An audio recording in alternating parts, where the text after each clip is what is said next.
gospel, and I sure do love my job. Yeah. I was born to preach the gospel. I was born to preach the gospel. I was born to preach the gospel. And I sure do love my job. Yeah. Yes, I really love my job. I'm a disciple that makes disciples, that makes disciples. Oh, I'm a disciple that makes disciples, that makes disciples. I'm a disciple that makes disciples, that makes disciples. Yes, I'm a disciple that makes disciples, that makes disciples. I'm a disciple that makes disciples, that makes disciples. I'm a disciple that makes disciples, that makes disciples. Get firmly rooted. So let's get firmly rooted.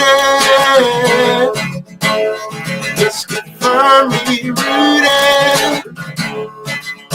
So let's get firmly rooted. Oh, I'm a disciple that makes disciples, that makes disciples. I'm a disciple that makes disciples, that makes disciples. I'm a disciple that makes disciples, that makes disciples. Let's get firmly rooted. Get firmly rooted. Let's get firmly rooted.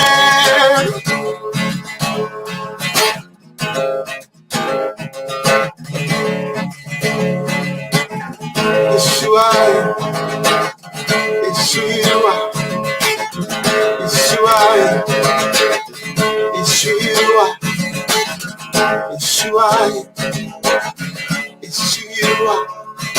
I'm a disciple that makes disciples, that makes disciples. We're disciples that make disciples, that make disciples. We are disciples that make disciples, that make disciples. We are disciples that make disciples, that make disciples. Let's get firmly rooted. Firmly rooted.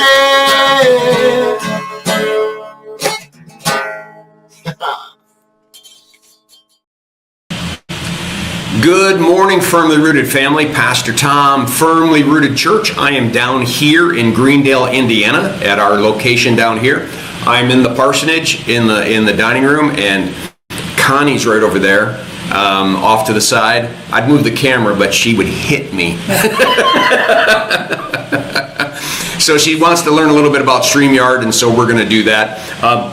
For those of you who have the devotional book, Hope for Troubled Times, we're looking at page 26 as the one that we're going to look at. But the first thing I want to do is say hi to a few people. And so Connie, all you do is put your cursor over like Ken Gooch and hit it, and he pops up here. Okay. Good morning. And then Dr. Colleen, good morning. And I'm out there on X. Bert Reggiani, good morning. My sister Trish, good morning. There's Chuck B. Good morning, Firmly Rooted Greendale and Oxford family. Karen Thompson, good morning. As well as there are quite a few others on board. Maybe they'll let us know who they are here shortly. But I'm going to look at the devotion. The title of the devotion is Stand Firm. And again, it's on page 26. The verse that I used is from Luke chapter 21, verse 19. By standing firm, you will gain life. Now, a note to all of you, also look at Ephesians chapter 6, where standing firm is mentioned 4 times. We put on the full armor of God so that we might stand firm. But this is Jesus' words. By standing firm, you will gain life. And here were my thoughts. It is nearing the end of the final week of Jesus' life. and he was talking with his disciples about end times. To be clear, Jesus knew the world would not always be the way we see it today. He knew things would get very, very bad, and then he would return to bring us home. Even today, he is in control of human history. The world spins and revolves around the sun because he says so.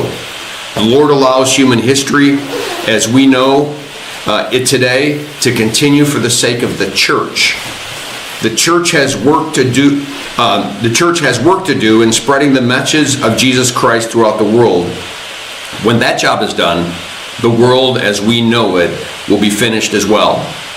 One of the key things that I would want to share with all of you as you look at the news and you look at all these nations and you look at the roaring and the screaming and the yelling, understand God speaks and the earth melts.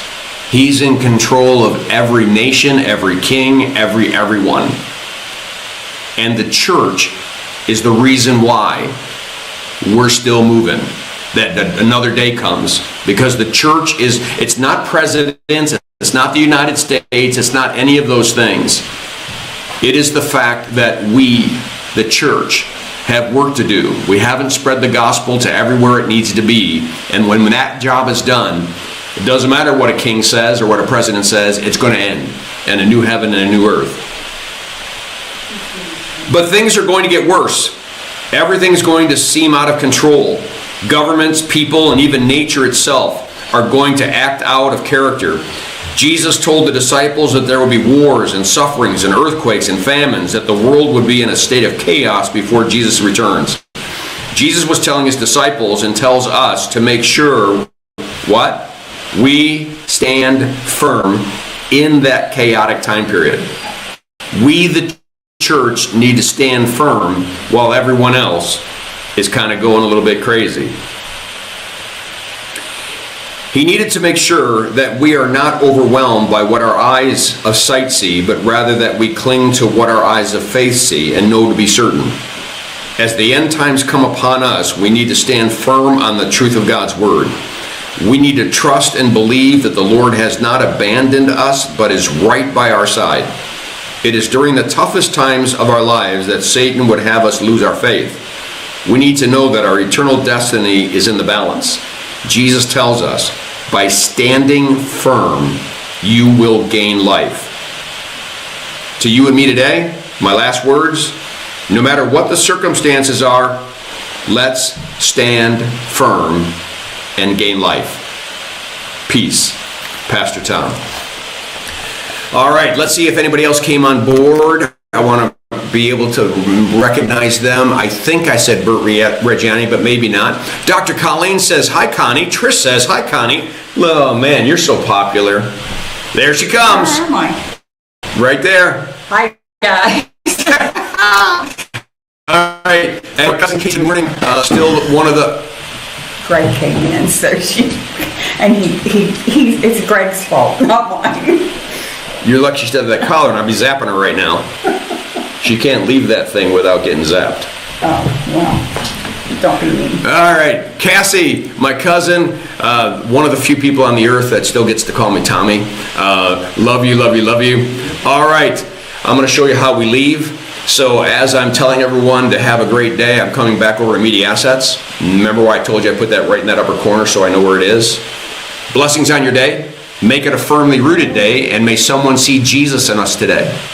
Peace. So I hit that.